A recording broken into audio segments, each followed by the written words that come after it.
An invisible enemy. Anthrax. Anthrax. Anthrax. Anthrax. Anthrax. Anthrax. Anthrax. Anthrax. En el otoño de 2001, mientras Estados Unidos todavía lidiaba con las secuelas de los ataques del 11 de septiembre, una nueva amenaza apareció, esta vez silenciosa y mortal. Esta es la historia de los ataques con Anthrax que sembraron el miedo en una nación ya en estado de alerta.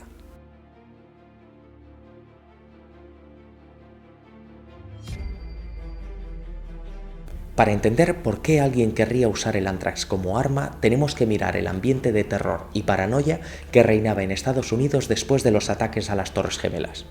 El país estaba en shock y el gobierno se apresuraba a evitar nuevos ataques. Las medidas de seguridad se intensificaron drásticamente y se creó el Departamento de Seguridad Nacional. En este contexto, términos como Anthrax y bioterrorismo se volvieron muy comunes.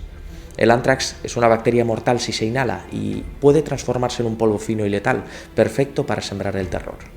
La gente estaba asustada y las oficinas de correos y los medios de comunicación, elementos esenciales de la vida cotidiana, en aquella época se convirtieron en puntos focales de pánico.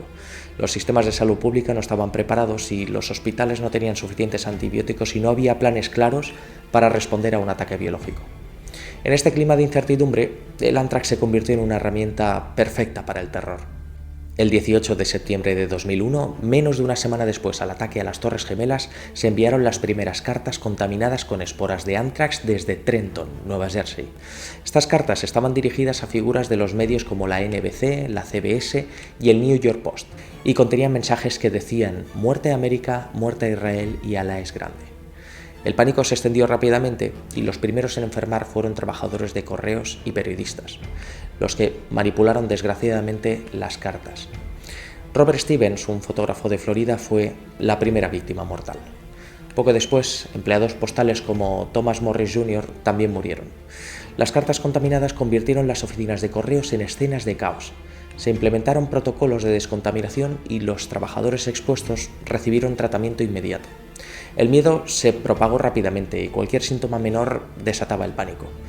5 personas murieron y 17 más se infectaron. Robert Stevens y Thomas Morris Jr. fueron solo el comienzo.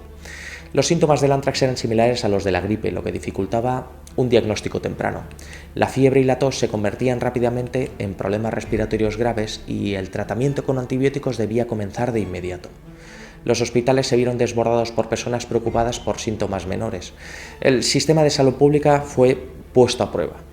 Las víctimas, incluidos empleados postales y personal del gobierno, se convirtieron en héroes anónimos en esta crisis biológica. La investigación fue una de las más complejas en la historia del FBI. Inicialmente se pensó en Al-Qaeda, pero pronto la evidencia apuntó a un atacante interno. El FBI lanzó la operación Ameritrax para encontrar al responsable. El FBI colaboró con varias agencias como el Servicio de Inspección Postal y el Instituto de Investigación Médica de Enfermedades Infecciosas del Ejército. Utilizaron técnicas avanzadas de microbiología y genética para rastrear las esporas del Anthrax. Los científicos trabajaron sin descanso analizando cada una de las muestras y rastreando el origen del papel y el contenido de las cartas. Las esporas tenían una firma genética única que permitió a los investigadores rastrear su origen a un laboratorio del gobierno, específicamente el Instituto de Investigación Médica de Enfermedades Infecciosas del Ejército de Estados Unidos. La investigación fue minuciosa. Se entrevistó a cientos de científicos y trabajadores de laboratorios y cada pista fue seguida con rigor. A pesar de esto, el caso se complicaba por la cantidad de personas con acceso legítimo al Anthrax. Finalmente, Bruce Evans, un científico del Instituto de Investigación Médica de Enfermedades Infecciosas, se convirtió en el principal sospechoso. Evans tenía acceso al tipo de Anthrax utilizado en los ataques y había mostrado un comportamiento errático recientemente. Evans, que había dedicado su vida a estudiar enfermedades infecciosas y desarrollar vacunas contra el Anthrax, tenía un historial de problemas de salud mental. Sus correos electrónicos inquietantes y su obsesión con el Anthrax lo convirtieron en un sospechoso plausible.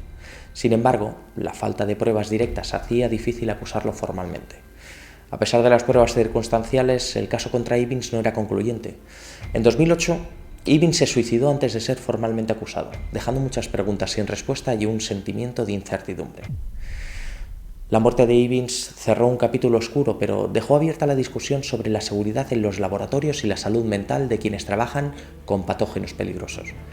La comunidad científica dividida, algunos convencidos de la culpabilidad de Evans y otros dudando de la solidez de las pruebas.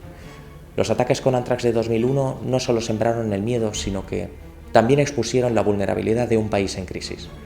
Aunque el principal sospechoso nunca fue llevado ante la justicia, el caso dejó una lección importante sobre la necesidad de estar preparados para amenazas biológicas y, cómo no, sobre la fragilidad de nuestra seguridad en tiempos de incertidumbre.